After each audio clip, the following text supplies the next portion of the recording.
Assalamualaikum warahmatullahi ta'ala wabarakatuh. Saya Khairul Anwar bin Mulim. Nombor pendaftaran GB 01993. Ingin menceritakan tentang sejarah perkembangan agama Kristian sehinggalah ke tahun 325 Masihi ketika persidangan Nikea.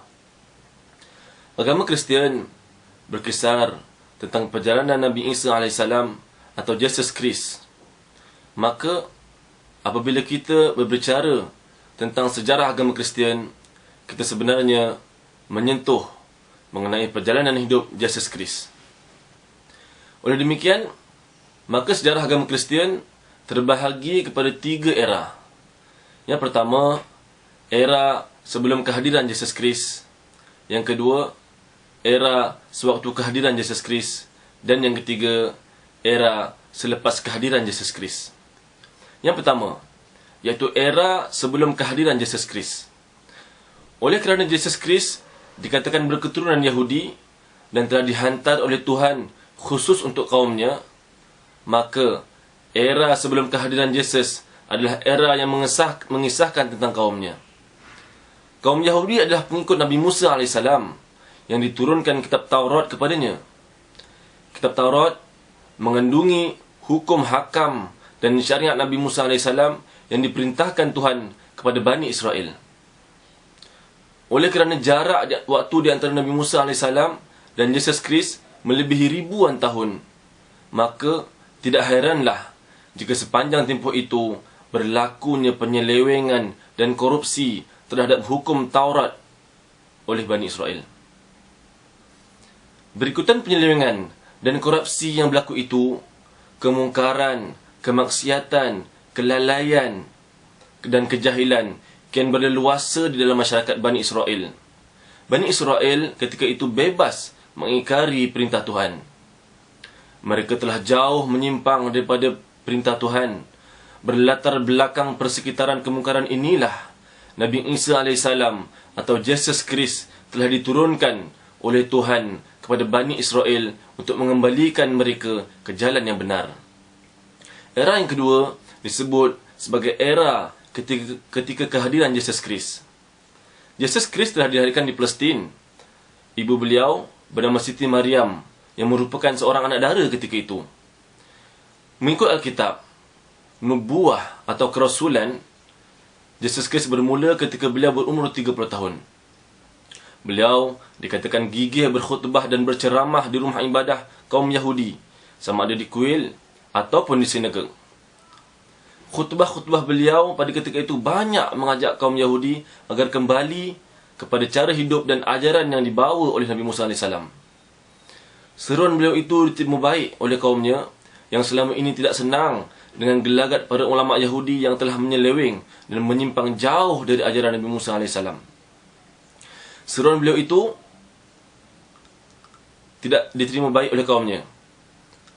Justru itu, pengaruh Jesus Christ berkembang dengan cepat sehingga para ulama Yahudi berasa kedudukan serta pengaruh mereka tercabar dan terancam.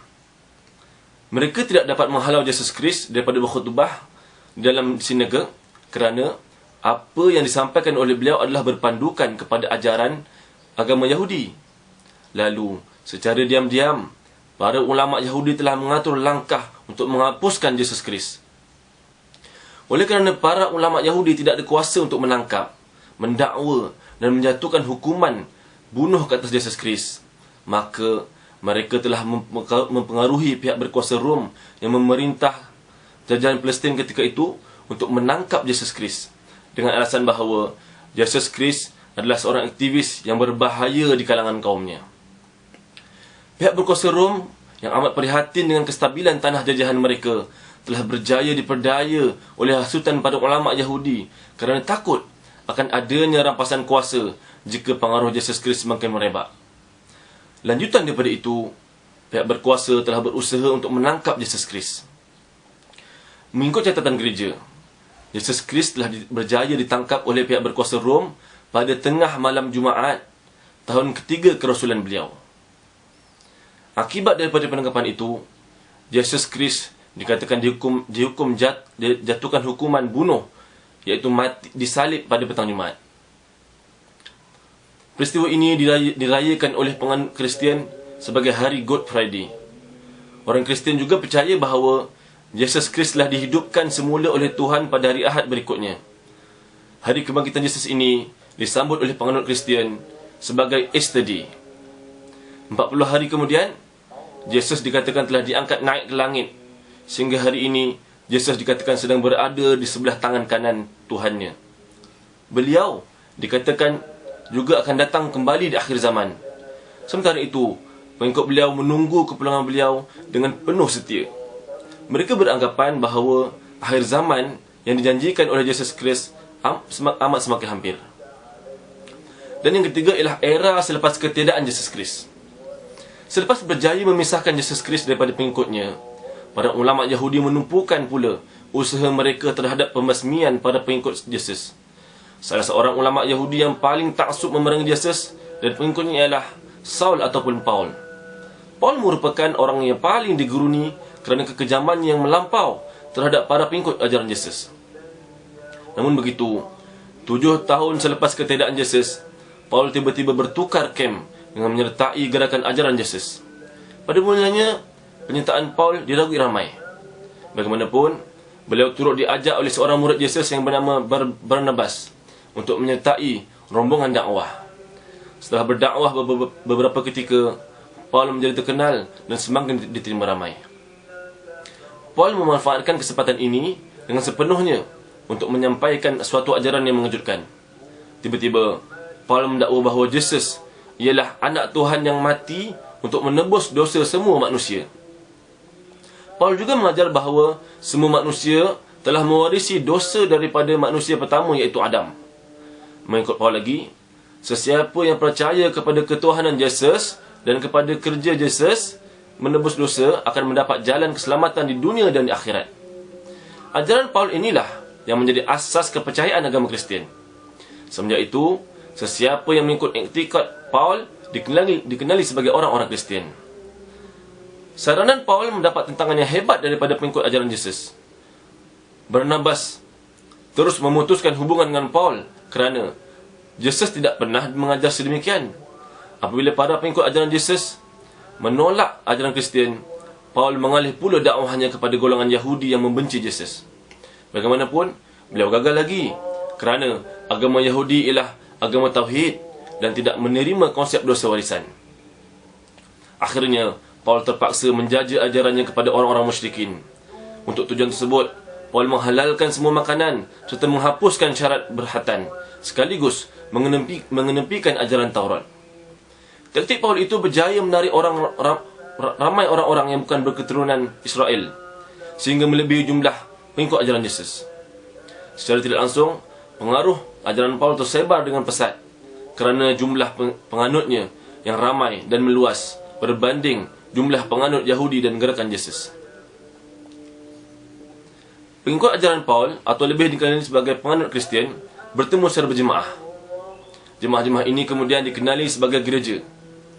Gereja-gereja ini berkembang dengan pesat. Di dalam jajahan Rom, apabila Maharaja Rom yang bernama Konstantin bersikap lebih toleran terhadap penduduk Kristian.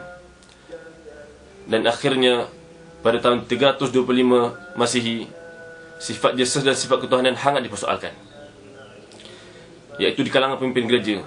Hinggalah tertubuh satu majlis para ulama Kristian terpaksa diadakan, iaitu Majlis Nikea. Majlis tersebut mengisytiharkan Yesus sebagai Tuhan. Untuk menambahkan lagi kekuatan terhadap keputusan tersebut, arahan juga dibuat untuk menghimpun dan membukukan tulisan-tulisan yang sealiran temanya. Hasilnya ialah Alkitab yang diterima pakai dengan rasminya pada tahun 385 Masihi. Bagaimanapun, sifat ketuhanan dalam agama Kristian tetap dibahaskan juga oleh paderi. Maka, pada tahun 451, sifat ketiga esaan Tuhan agama Kristian tetap ditetapkan di Chalcedon. Di dalam tahun 1024, Gereja Barat yang berpusat di Rom berpisah dengan Gereja Timur atau Ortodok yang berpusat di Iskandaria.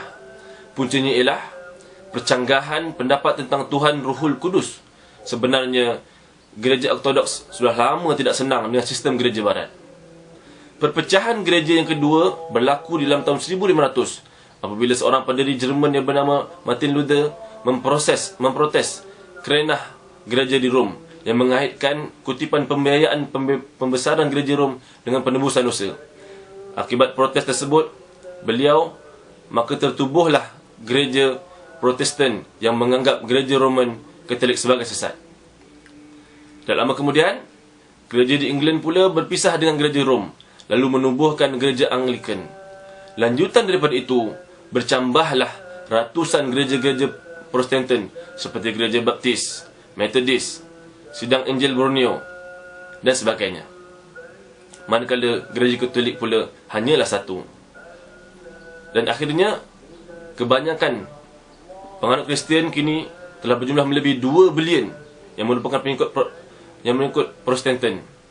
Dan di Malaysia saja, penganut Katolik kebanyakannya terdapat di Melaka, Lembah Kelang, Sabah dan Sarawak.